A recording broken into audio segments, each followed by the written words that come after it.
컬럼에 대한 데이터를 이렇게 여러분이 압축해서 갖고 있을 수 있습니다. 그죠? 그래서 여러분이 이렇기 때문에 데이터 자체가 우리는 최대한 압축되어져 있기 때문에 최대한 많이 캐시 영역에다가 데이터를 올릴 수 있고, 캐시 영역에 데이터를 많이 올릴 수 있다는 건 우리가 메인 메모리의 적분을 최소화시킬 수 있다. 앞에서 배웠던 우리가 바틀렉을 우리가 최소한 줄일 수 있다라는 겁니다. 그죠? 그래서 컬럼 베이스 데이터 테이블에 의해서 장점이 이제 훨씬 좋은 거죠. 패러럴 프로세싱에 대해서 한번 보도록 하겠습니다. 앞서 보신 것처럼 우리가 컬럼별로다가 데이터가 저장되어져 있기 때문에 우리가 컬럼 스토어 방식의 우리가 데이터는 우리가 코어 영역에서 우리가 패러럴 프로세싱이 이제 쉽다는 거죠. 여러분이 예를 들면 내가 셀렉트 전체 매출도 알고 싶고, 그렇죠?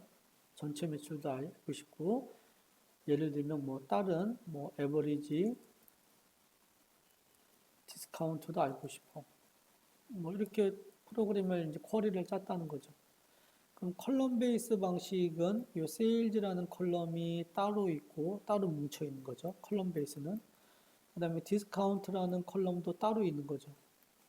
서로 디펜던시가 있어요, 없어요? 디펜던시가 전혀 없는 거죠. 그렇기 때문에 여러분이 이렇게 셀렉트 썸, 셀렉트 에버리지를 하게 되면 이 두 개의 컬럼에 각각의 다른 코어들이 액세스를 해서 코어 1, 코어 2 서로 다른 코어가 액세스를 해서 서로 패러럴하게 처리를 해줍니다.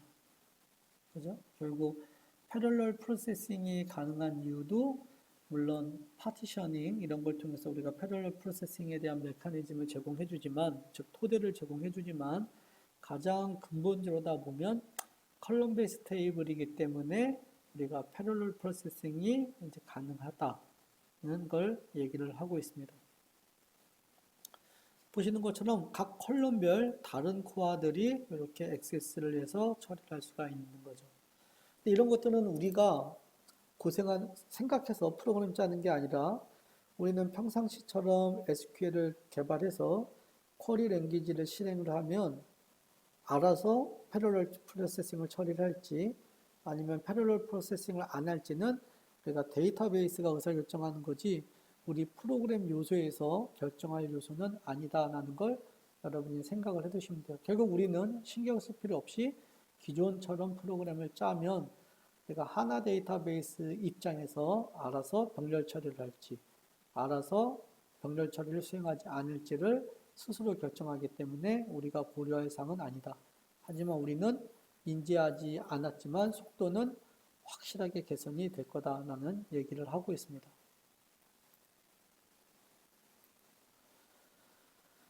파티셔닝도 결국 우리가 속도를 증가시킬 수 있는 하나의 메커니즘인데 우리가 디스트리뷰트 데이터를 분산시켜 놓는 거죠. 파티셔닝을 통해서. 그래서 여기 보시는 것처럼 테이블 1이라는 테이블에 컨텐츠가 있으면 그 각각의 컨텐츠를 뭐 예를 들면 연도를 기준으로 다 이렇게 분리를 시켜 놓을 수 있는 거야. A 연도, 여기는 B 연도, 여기는 B 연도에, 그죠? B 연도에 이렇게 할 수 있는 거죠.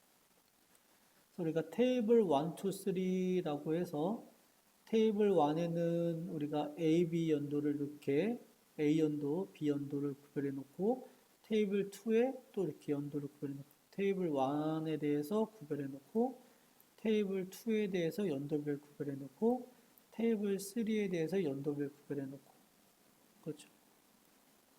파티셔닝을 시켜놓은 거죠. 그 다음에 심지어 테이블 A는 즉 해당 연도는 이쪽 시스템에 B 연도에 대한 거는 이쪽 시스템에 이렇게 분산을 시켜 놓는 거죠.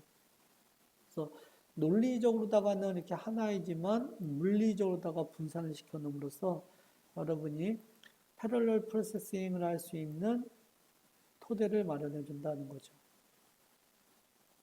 그래서 디스트리뷰팅 데이터는 우리가 여러 개의 블레이드에 분산되어서 저장되어져 있기 때문에 우리가 하나의 큰 테이블이 하나의 시스템에 다 저장되어 있는 게 아니라 데이터가 분산되어져 있기 때문에 조그만 형태로 분산되어져 있기 때문에 패러럴 프로세싱이 이제 가능하다라고 얘기를 하고 있습니다. 그래서 우리가 이번 레슨을 통해서 우리가 하나에 대한 기본적인 베이직에 대해서 우리가 봤고요. 그 다음에 SAP 하나의 우리가 기술적인 컨셉에 대해서 이해를 할 수 있는 그런 단원이었습니다.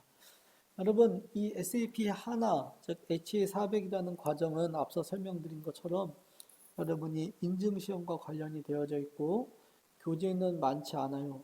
SAP 아박 교재는 한 10권 되잖아요. 근데 SAP 하나 교재는 단 한 권으로다가 시험을 보고 문제도 40문항이다 보니까 지문 하나하나를 완벽히 이해를 해야지 대충대충 이해해서는 안 된다는 거죠. 아밥은 광범위하다 보니까 중요한 키포인트만 집어서 보면 돼.